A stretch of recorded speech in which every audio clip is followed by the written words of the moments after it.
Hey, how's it going? I'm Brielle Ethan. And I'm Ethan Blake.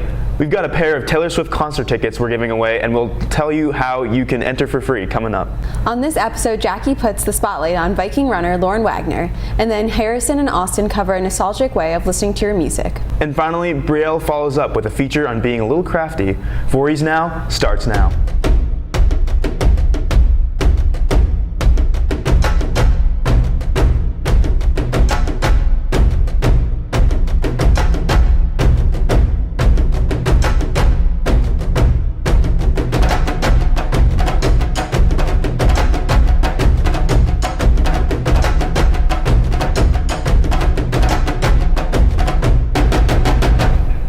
So recently, Jackie spoke with Lauren Wagner about her interest in running.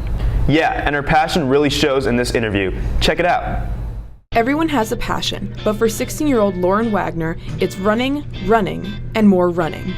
I run track and cross country. I've been running since middle school. I did it because I wanted to stay in shape for basketball, but I wasn't, very serious about running. Looking back now at all my running, there was one person that really shaped me to be the runner I am today. Going into my freshman year, my basketball coach would come to my house every single day and train me, and after we would go for runs. We ended up running 10 plus miles a day. I found a love for running. It was just very peaceful, and I found myself really happy doing it. When Lauren's mom was in high school, she was a sprinter, so for Lauren to head off to the races was second nature. My mom, she wanted to sign me up for, cross country in the fall because I didn't have any friends. I didn't know anyone. She's like, oh, just go make some friends and it'll be good for you. And so I ended up joining cross country, and I found success early on. I started winning, and I found a love for running. It became a passion of mine. I'm very grateful for that. My main events are the 5K in cross country and the mile for track, and I absolutely love the mile. And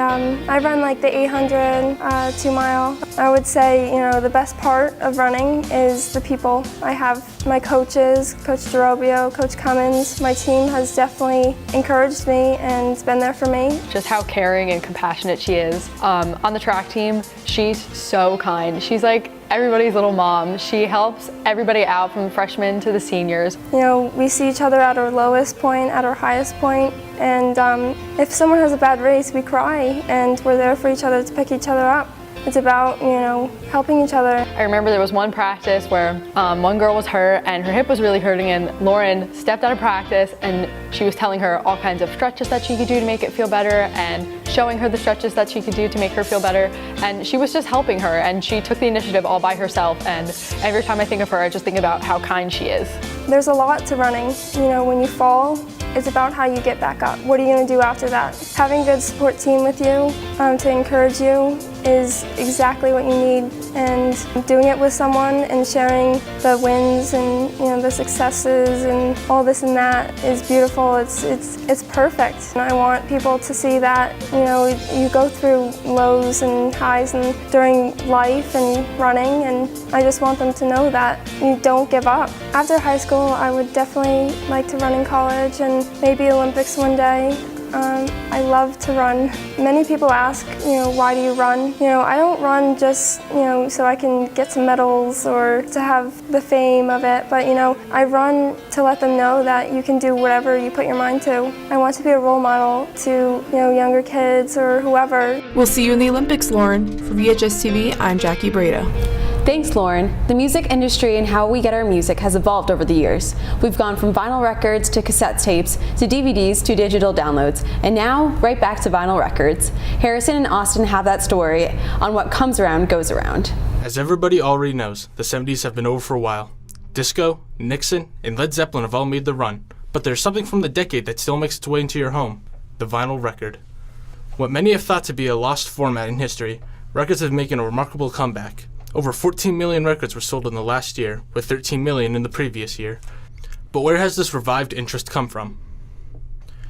To look at the history, records have been used since the 1850s. It wasn't until 1877 when Thomas Edison unveiled his phonograph. This device used a phonographic record, which is what most of us refer to when we use the term vinyl record. Vinyl records, for those who don't know, are essentially large discs that have grooves molded into them, which when played, translate into audio. Records come in 3 main sizes, 12, 10, and 7 inches, making them less practical to carry around than, say, your phone. It wouldn't be until the late 1980s when the compact disc, CD, took the market, where its small size yet large storage space swept the world. And as of today, such apps such as iTunes and Spotify have made CDs themselves effectively obsolete. The vinyl comeback started off in 2007, right around the time when the mass digitalization of media began. So why is it that many people are switching back to the old format of heavy and easy to scratch vinyls? The answer for many may just be nostalgia, but this doesn't make too much sense when looked into deeply.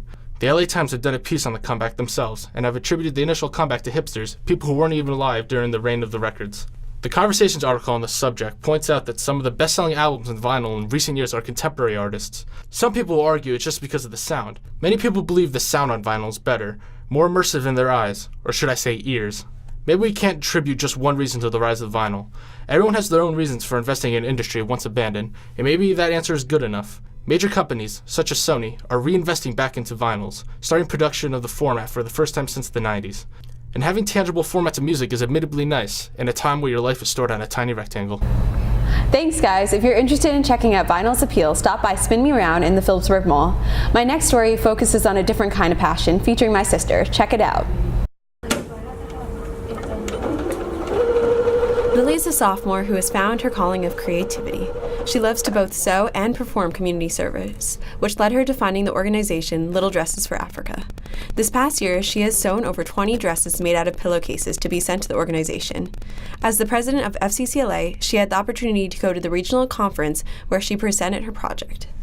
I presented the chapter service project by sewing over 25 dresses for an organization, Little Dresses for Africa. By doing this, I collected a lot of pillowcases from community members, school members, and even the faculty, and used my sewing ability to sew each dress differently, adding pockets and trims to make them unique and special.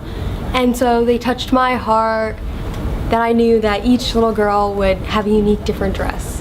At the regional FCCLA conference, Lily won first and gold in the chapter service project category with a perfect score.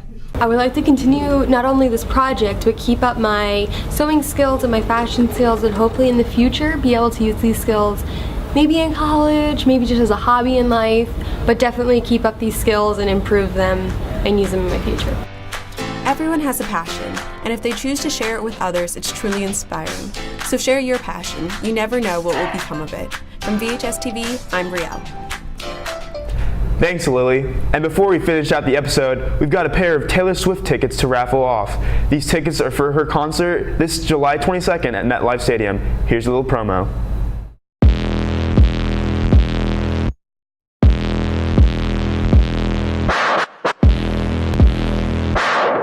Are you ready for it? Baby, let the games begin. Let the games begin. Let the games begin now. Baby, let the games begin. Let the games begin. Are you ready for it? The raffle is free to enter for anyone at Voorhees, including staff. Just click the link in the description below and click yes. That's it. The deadline to enter is by April 24th, and we'll announce one lucky winner of both tickets and these two concert shirts on next Friday's prom episode of Voorhees Now. Good luck and have a great week.